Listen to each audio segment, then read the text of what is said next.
Hello everypony, my name is Lyrie, and before this video starts, I would like to give a very special thank you to TurtleTom, who is my first ever commenter on this YouTube channel.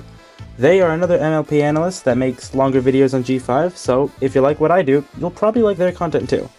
Anyway, the comment itself requested an analysis on Celestia and Luna, the two royal sisters. And so I started to do some research, and what I found was very interesting. So you should stick around.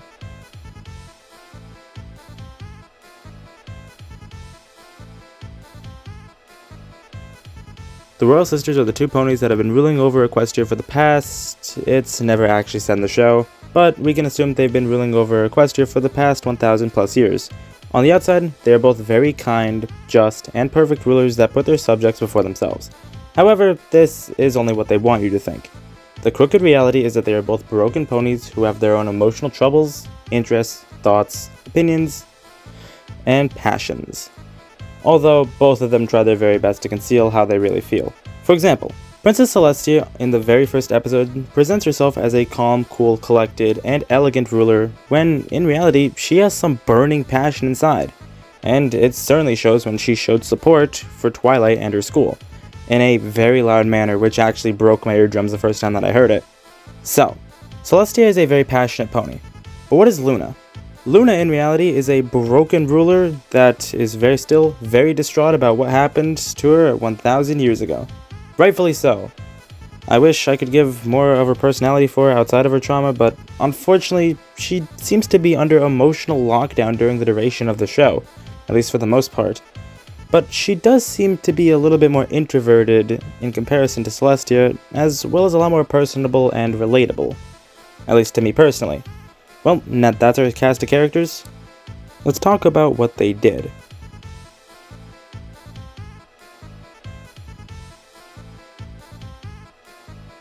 It's unknown how exactly long they ruled together before Luna's banishing, however we can assume that it was at least for a couple of years.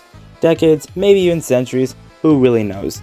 They were most definitely raised together, and I'd imagine Celestia, being the older one, often got way more praise from parental figures, teachers, and whoever. So, when Celestia started getting more praise from the public too, I'd imagine Luna didn't feel so happy about it. In fact, I think her being angry is more than justifiable. However, from Celestia's perspective, it looked like Luna was just being a little brat again. After all, it was Celestia's job to keep her little sister under control, and I think the fact she failed that made her want to cover it up.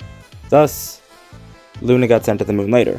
Tensions kept rising until Luna's anger consumed her, becoming Nightmare Moon. While being Nightmare Moon, she wanted to take revenge on the citizens for ignoring her, not respecting, and not appreciating her nearly as much as they should. But in reality, I believe this was merely an excuse to take her anger out on Princess Celestia herself. After all, we've seen what happens when she takes over. It doesn't seem like she's actively trying to make her subjects' lives miserable, more reveling in the respect and power that came with the role. Which shows what her motivations actually were. But that isn't what happened, so let's talk about reality for a bit.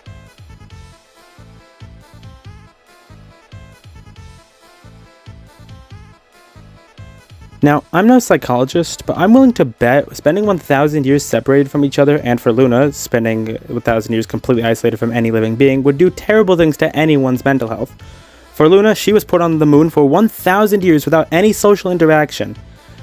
And with the last thing she ever remembered was being zapped to the moon by her own sister. So it's no wonder she returned as Nightmare Moon, angry and excited to exact her revenge on every pony.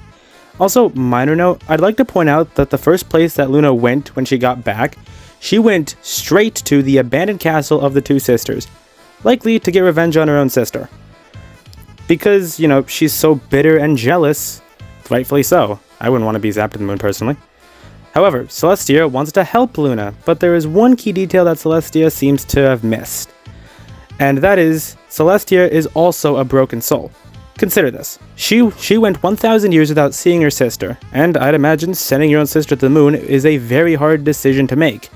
Not only that, but she had to live with that guilt for 1,000 years and still on the show, while having to still be leader of every single living creature in Equestria. I am among the belief that Celestia wanted to help Luna but didn't account for the fact that she has her own problems to deal with. This resulted in them getting into many arguments throughout the show that could have just been simply avoided, and honestly started over things that weren't even worth arguing in the first place. But from Luna's perspective, she sees Celestia as the pony that broke and ruined her forever. And from Celestia's perspective, she sees that she's helping Luna and she's just being ungrateful. In reality, both perspectives are valid and, to some extent, the truth of what's actually happening, which is just so interesting to me.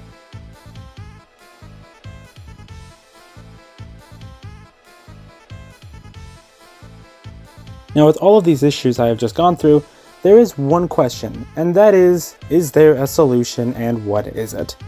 Well, I think part of the answer lies in the episode A Royal Problem, where Celestia turns into Daybreaker and Luna turns into Nightmare Room. These two represents the worst part of their trauma, respectively. Eventually, after fighting, they settle down and remember that they are indeed family and they have to resolve their issues. No, unfortunately, trauma doesn't just work like that. I'm sorry, no. So, I will propose my own idea. Mares and gentle cults, I present to you Sister Therapy. Weekly sessions where they can just vent out their issues as far as a therapist goes. I can recommend possibly one of the main six, Starlight, or maybe even Cadence. You know, because she's the Princess of Love after all. But do you think there would be a better therapist, or do you think I'm wrong entirely? Do let me know in the comments. For now, I'm going to wrap up this video in the conclusion.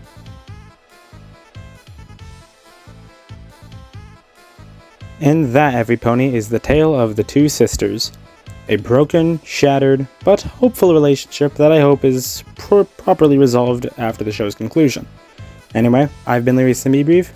Thank you all so much for watching, and again, thank you to Turtle Thumb. Bye, every pony!